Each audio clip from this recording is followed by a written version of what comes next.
तारिणी, हा कसला आवाज येतोय? कसला आवाज झाला ग? अहो काकू, मी ते नारळ फोडला ना, त्याचा आवाज आला. नारळ फोडल्याचा एवढा आवाज? हो, मोठा होता हो नारळ. हा हा. तुम्हाला नारळ पाणी देऊ? हो चालेल की. हे घ्या, छान गोड आहे. हो हो.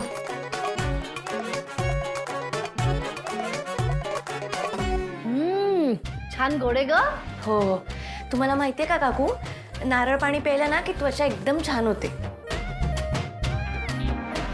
आवडलीस आवडलीस तू मला सून म्हणून.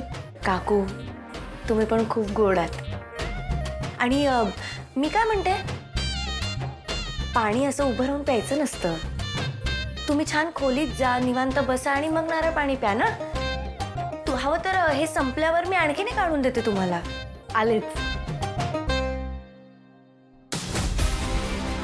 अरे, कोणी बोलवले तुला?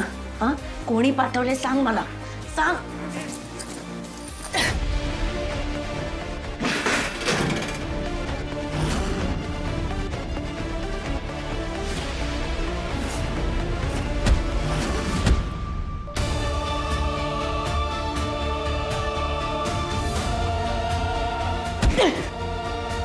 तारिणी, मी ना ऑफिस मध्ये.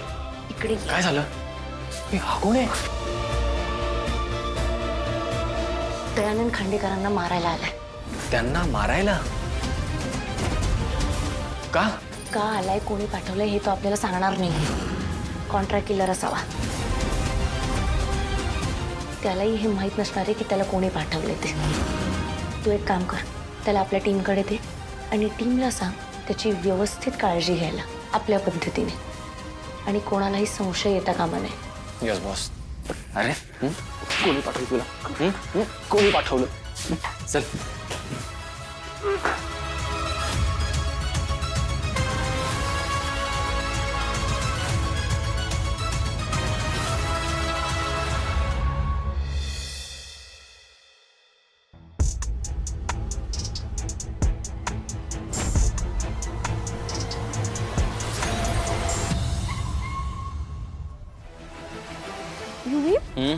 आपण परत घरी आलोय हो माहितीये मला, मीच आणलंय तुला ना, मला माहित असणार ना. का? आपण बाहेर चाललेलो ना फिरायला. नाही नाही, कुठे नाही जायचंय, झालं फिरून झालं, एवढंच होतं. चला. अरे मी काय लहान आहे का की एक चक्कर मारून आणली आणि परत घरी आणलं? चल ना, जाऊया ना कुठेतरी, फिल्म बघू किंवा शॉपिंग करू. कुठेही नाही जायचंय, घरी जायचंय आपल्याला. चला घरी चला. का? मला ना तुझ्या सासऱ्यांची खूप आठवण येते, त्यामुळे. तुला दया पप्पांची आठवण येते? हम्म.